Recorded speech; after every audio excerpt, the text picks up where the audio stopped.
Ciao amici, oggi metterò a confronto la Insta360 col modulo 4K e la GoPro 8 nell'utilizzo in mountain bike, quindi vedrete delle riprese effettuate con i due device all'interno dello stesso parco e facendo grosso modo lo stesso percorso. Obiettivo è evidenziare in questo testa a testa le differenze che ci sono nelle riprese effettuate con queste due action cam che sono grosso modo sulla stessa fascia di prezzo e alla fine vi dirò qual è quella che preferisco e le motivazioni per cui preferisco una all'altra. Spero che il video possa esservi utile per chi come me era indeciso nell'acquisto tra una delle due.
Date un'idea di quanto sia sconnesso sentendo il rumore delle chiavi.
là.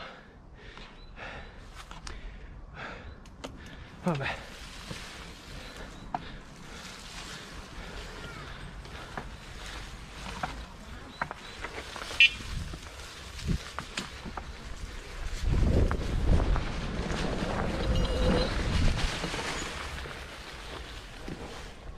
Vediamo. Si può? Sì, dai.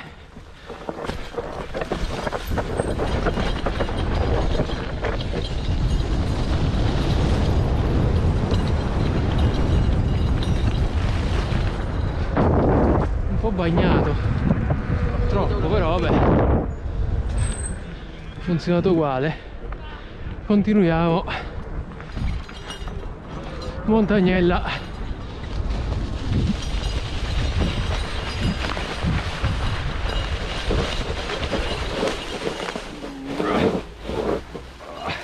Sotto tutto bagnato, ma ce l'ho fatta.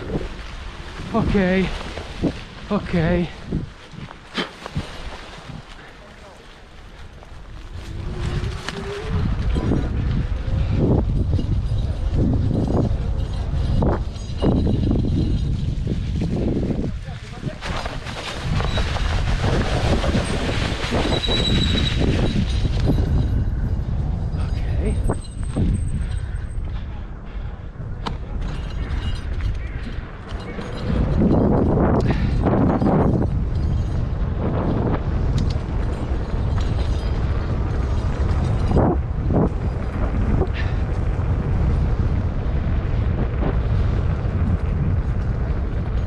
Ancora 4 km, però chiaramente batteria al massimo,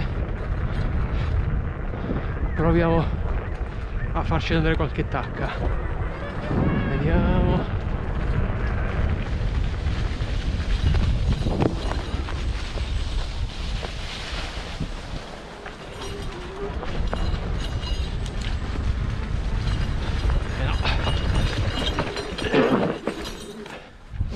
Radice maledetta.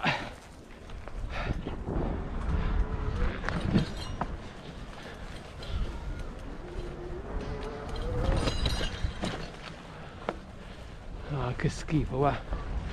Che zozzi.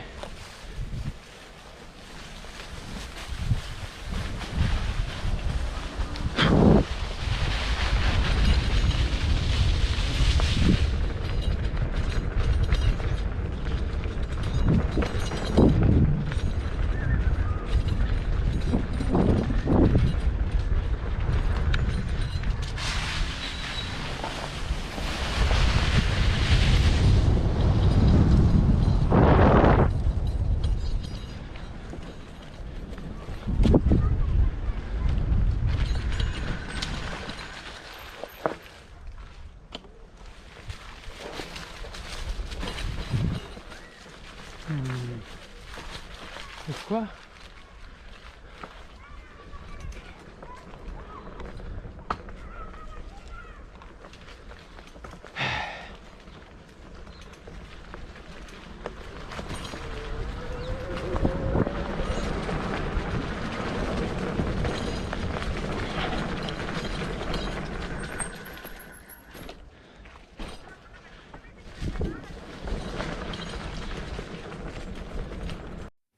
Allora, amici, proviamo a tirare un po' le somme.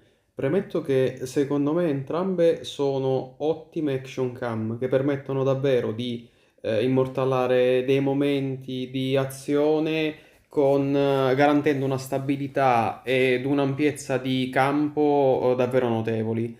Secondo me si equivalgono, sebbene le condizioni con le quali ho effettuato le riprese non siano state proprio le stesse, perché in un caso c'era il sole, nell'altro c'era tanta nebbia, anzi si era un po' alzata la nebbia, quindi per fortuna un po' meglio si è visto con la Insta 4K. Però avete visto che comunque l'immagine aveva un campo che era quello che mi interessava verificare e mettere a confronto, cioè l'ampiezza della visuale era tanta in entrambi i casi, quindi sia con la Insta che con la GoPro. E la stabilità delle riprese è secondo me ottima in entrambi i casi. Quindi, premessa è che secondo me entrambe sono assolutamente da promuovere.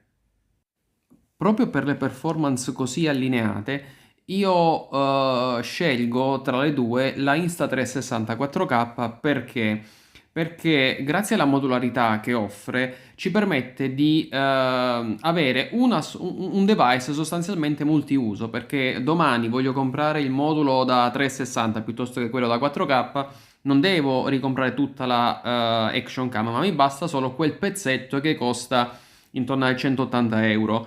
Nel caso di GoPro, chiaramente non c'è modo di espandere le funzionalità offerte dalla GoPro 8. Questa è e così resta.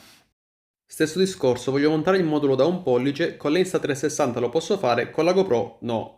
Quindi, dal momento che le performance tra la Insta360 4K e la GoPro 8 sono secondo me molto simili, vince la 360.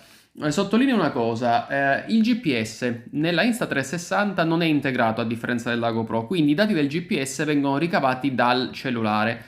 Questo, se da una parte ci obbliga a tenere connessa la Action Cam al cellulare quando si fanno le varie attività, d'altra parte però ci permette di avere una durata della batteria maggiore. Poi, dal momento che io comunque col GPS registro, perché vado sempre con Strava, quindi le attività che faccio le registro già con il GPS, utilizzare la traccia del GPS anche per alimentare la Insta360 4K va bene.